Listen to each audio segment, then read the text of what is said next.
BFM Business, 10h, midi, l'émission 100% placement. Intégral placement, Cédric Decoeur, Guillaume Sommerer. Et Thibaut François avec nous depuis Fastia Capital. Rebonjour Thibaut. Bonjour messieurs. Notre fil rouge tout au long de cette matinée. Thibaut, ça se passe bien. Bon début de semaine, même si on ne progresse pas autant qu'il y a une heure lorsqu'on s'est parlé la première fois. On ne progresse plus que de 0,3% en ce moment, 5925 points.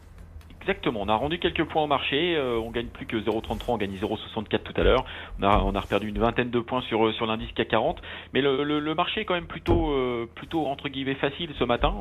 On a deux blocs qui se distinguent, les valeurs financières qui montent bien, un 15 pour un 20 même pour BNP Paribas, Société Générale qui gagne un 60 et Crédit Agricole qui gagne un 50, grâce à la hausse des taux qui intervient depuis de nombreux mois mais qui s'accélère aujourd'hui. L'OAT française est repassé au-dessus de zéro, et donc on va dire les banques sont plutôt très bien orientées.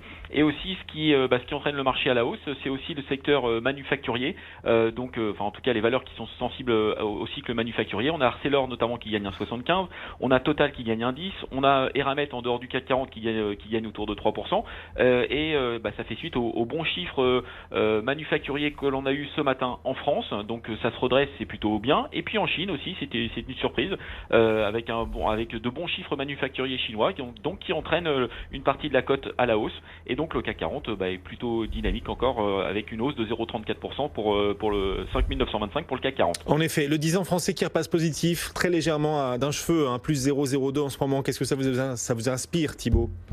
On retrouve une certaine normalité sur le marché. C'est pas normal d'avoir des taux 10 ans qui soient négatifs, en tout cas durablement.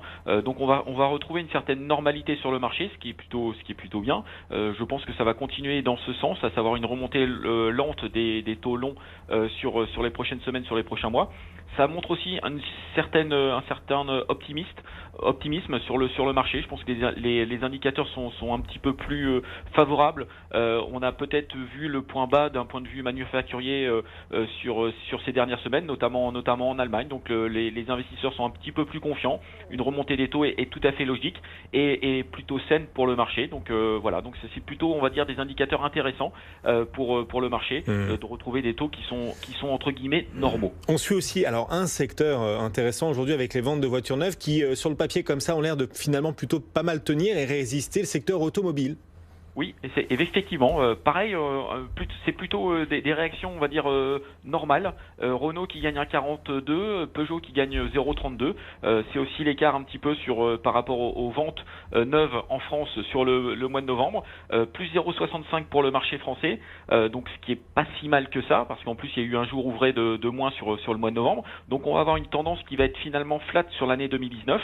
Il y avait des scénarios qui étaient pires que ça chez certains analystes, donc ça c'est plutôt la bonne nouvelle. Et avec Renault qui surperforme largement le marché, plus 11,5% sur le mois de novembre, donc ça c'est plutôt une bonne indication, avec un moins 7 pour Peugeot.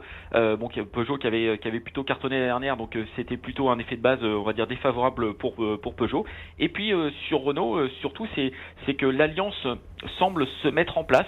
En tout cas, il y a une communication qui est beaucoup plus positive vis-à-vis de l'alliance, avec la création d'un comité sur la partie R&D qui est plutôt intéressante, et surtout on a l'impression que les groupes, que ce soit Renault, Nissan ou Mitsubishi, se reparlent et ont envie de retravailler ensemble. Donc un plan sera détaillé, un plan plus détaillé sera présenté au mois de janvier. Et en tout cas ça nous rend un petit peu plus optimistes sur le dossier Renault dans les prochaines semaines. Autre titre à surveiller, c'est Europcar.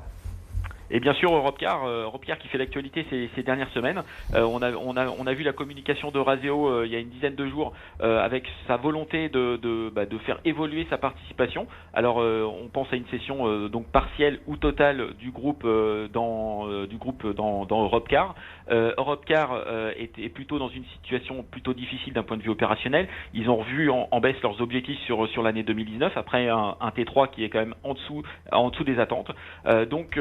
L'évolution capitalistique va entraîner un nouvel acteur au capital d'Europcar, donc un acteur en plus qui va représenter une pondération assez importante, peut-être autour de 30% du capital. Et donc Europcar, les dirigeants d'Europcar se préparent à cette arrivée d'un nouvel actionnaire, avec un conseil d'administration ad hoc qui va être indépendant pour prévoir cette arrivée de futurs actionnaires. En tout cas, c'est plutôt une bonne nouvelle pour le titre. On va avoir un autre actionnaire dans la société, et peut-être un nouveau plan stratégique et plutôt une relance peut-être dans les prochaines semaines. En tout cas, le titre Europcar réagit bien ce matin, en gagnant pratiquement 2%. Voilà.